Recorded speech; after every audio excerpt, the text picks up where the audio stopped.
नमस्कार सांगमाने मु मामा आपण मानक प्रिय चेला खाद्य संस्कृति को स्वागत जनाउची।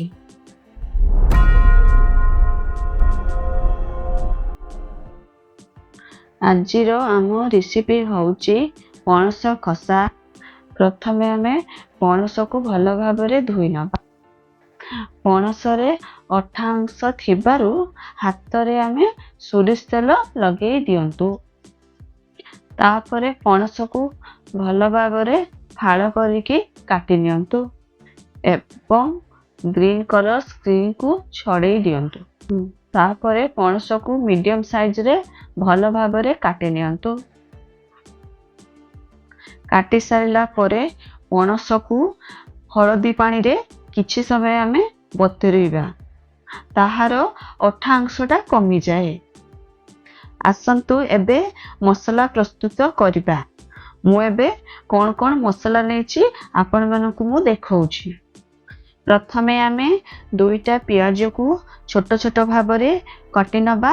तापरे टमाटो को गोटे टमाटो मुठी काटिकी रखिछि। एबे आमे नौचु अल्प किछि पेस्ट रौचु अदा पेस्ट, रसुण पेस्ट, करी पाउडर, गरम मसला, हळदी गुंड, लंका गुंड। एबे आमे गैस ऑन करिबा। ऑन करी सारिला परे प्रेशर कुकर रे अल्प किछि पानी नबा। पानी सहित स्वाद अनुसार लूण आउ हळदी मिसैबा। तापरे आमे इंचड़ को ता सहित सिजेइबा पई बसी दबा। आपण अल्प किछि पानी सहित हाफ चामच हळदी आउ स्वाद अनुसार लूण देबे। एबे आमे पणस दबा। तापरे छोट छोट आलू को काटिकी ता सहित सिजेइबा। ताहाकु एबे भल भाबरे हळदी पानी सहित मिक्स करि दियंतु। एबे आमे ढाकुणी को बंद करिकी बंद करी 5 रु 10 मिनिट जाए सिजेइबा पई बसी दबा। एबे आमे ढाकुणी को खुलिकी देखिउ जे पणस सिजिची ना सिजी नै। एबे आमे चिपिकी देखिबा पणस हेइची कि हेइनी। जदि हेइथिबो ताहाले कढ़ई को काढ़ी नियंतु। एबे आमे गैस को हाई फ्लेम रे रखी तेल गरम करिकी इचुड़ा को भाजी नबा।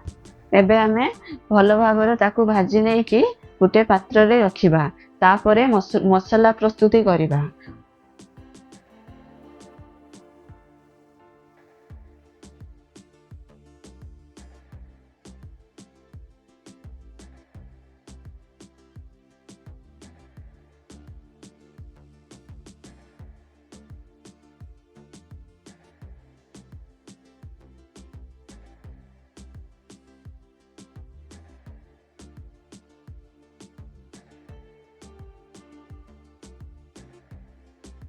मसला रे मुएठी प्रथमे तेल नेछि। हमें दुईटा ओळिचो मिठा गाठ लवंग नबा। ताहाकू 2 रु 3 सेकंड पर्यंत भाजंतु। प्याज को दियंतु ब्राउन कलर हबा जा भाजंतु ओ तेल रे प्याज को भल भाबरे मिसिबा जाए भाजंतु।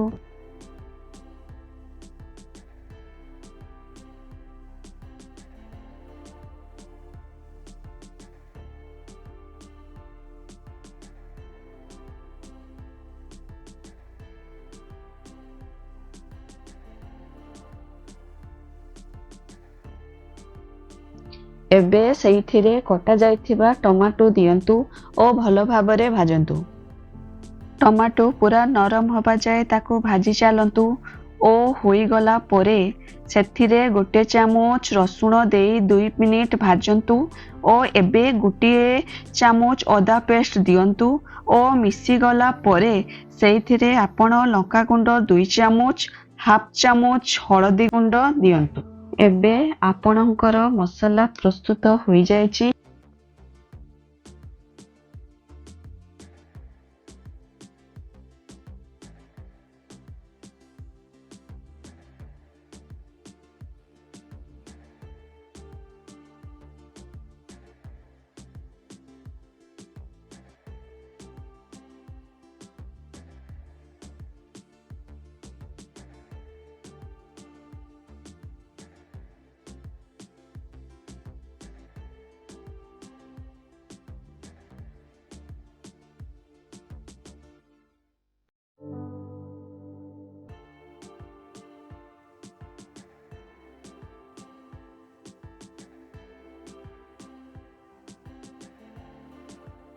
ମସଲାକୁ ନରମ କରିବା ପାଇଁ ସେଇଥିରେ ଅଳ୍ପ ଅଳ୍ପ କରି ପାଣି ମିଶାନ୍ତୁ ଓ ମିଶେଇ ଚାଲନ୍ତୁ। ଆପଣ ପାଣି ଓ ମସଲା ସେହି ସମୟ ଯାଏ ମିଶେଇବେ ଯେଉଁ ପର୍ଯ୍ୟନ୍ତ ମସଲା ଲାଲ ଦେଖା ନଯାଇଛି ଓ ହାଲକା ଭାବରେ ତେଲ ବାହାରି ନ ଆସିଛି।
ଗୋଲ୍ଡେନ୍ ବ୍ରାଉନ୍ ଦେଖାଯିବ ଓ ସେଇଥିରେ ଭଜା ଯାଇଥିବା ପଣସକୁ ଦିଅନ୍ତୁ ଓ ମସଲା ସହିତ ପଣସକୁ ମିଶେଇ ଦିଅନ୍ତୁ। ଯେତେବେଳେ ଆପଣଙ୍କର ସବୁ ପଣସ ଦେହରେ ମସଲା ଲାଗିଯିବ ସେତେବେଳେ ଆପଣ ଝୋଳ କରିବା ପାଇଁ ସେଥିରେ ଆପଣଙ୍କର ଜରୁରୀ ମୁତାବକ ପାଣି ଦିଅନ୍ତୁ ଓ ସ୍ୱାଦ ଅନୁସାରେ ଲୁଣ ଦିଅନ୍ତୁ।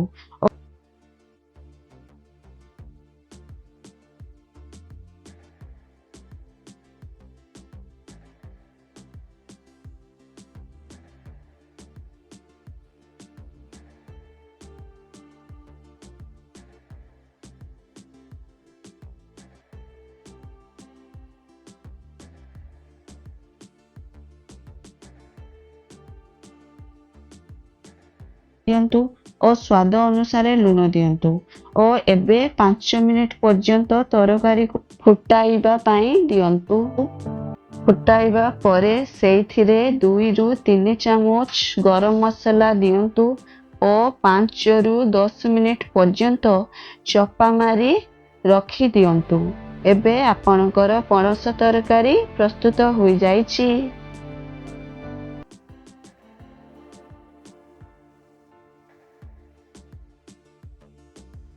ସାଙ୍ଗମାନେ, ଯଦି ଆପଣଙ୍କୁ ଆମ ଭିଡ଼ିଓ ଭଲ ଲାଗିଥିବ ତେବେ ଲାଇକ୍, ସେୟାର ଓ ସବସ୍କ୍ରାଇବ୍ କରିଦିଅନ୍ତୁ।